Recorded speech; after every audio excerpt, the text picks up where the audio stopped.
La centrale de Maria Gelda, qui est en cours de construction par MEN à proximité de Cotonou, devrait entrer en service l'année prochaine pour fournir de l'électricité pour la population, mais bien évidemment pour le secteur de l'industrie.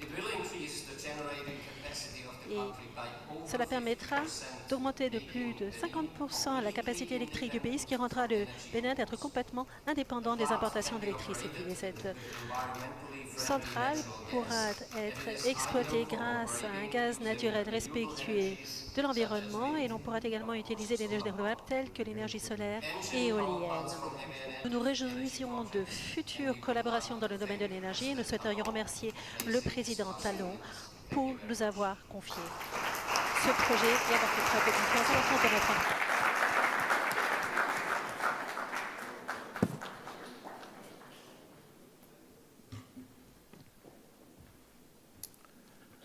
Madame la chancelière, messieurs les chefs d'État de gouvernement, chers chefs d'entreprise, c'est avec beaucoup de bonheur que je participe à ce présent forum qui est d'un grand intérêt pour mon pays. Et je ne vais pas rater cette occasion pour parler du Bénin, pour vous dire quels sont les potentiels de ce petit pays d'Afrique de l'Ouest qui compte beaucoup sur les entreprises allemandes pour son développement.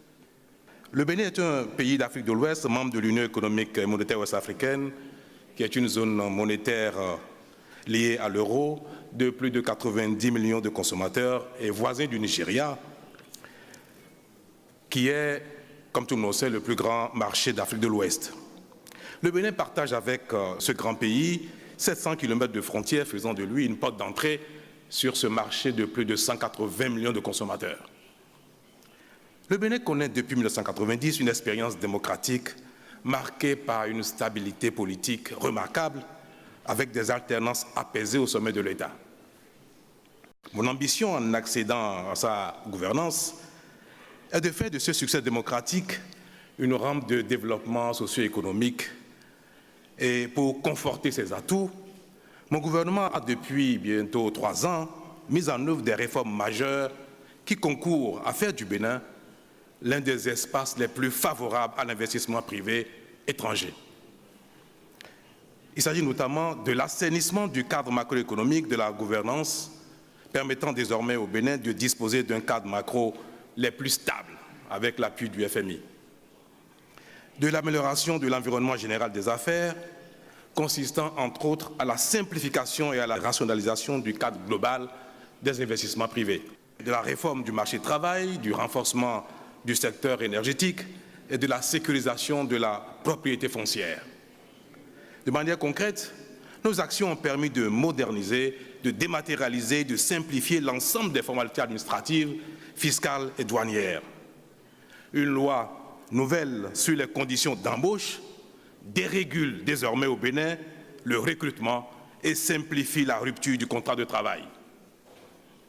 Aujourd'hui, les entreprises ont la possibilité de recruter sur contrat de travail à durée déterminée, renouvelable, quasi indéfiniment. Le montant des indemnités à payer en cas de licenciement au Bénin est désormais plafonné à 9 mois de salaire, quel que soit le motif du licenciement. Nous venons également de mettre en vigueur une réforme du droit de la grève qui limite la durée totale de grève au Bénin à 2 jours maximum par mois et à 10 jours maximum par année. Ces mesures, difficiles sur le plan social, sont indispensables pour l'investissement privé.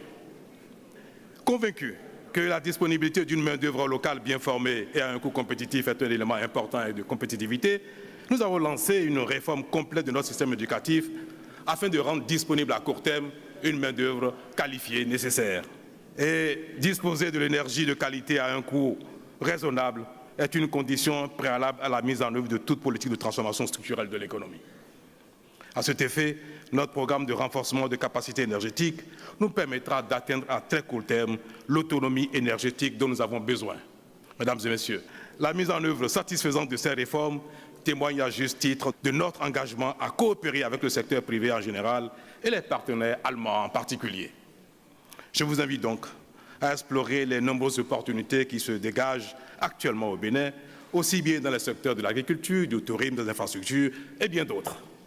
C'est déjà beaucoup et nous comptons sur vous pour voir les entreprises allemandes venir investir au Bénin. Ce sera comme chez eux. Merci.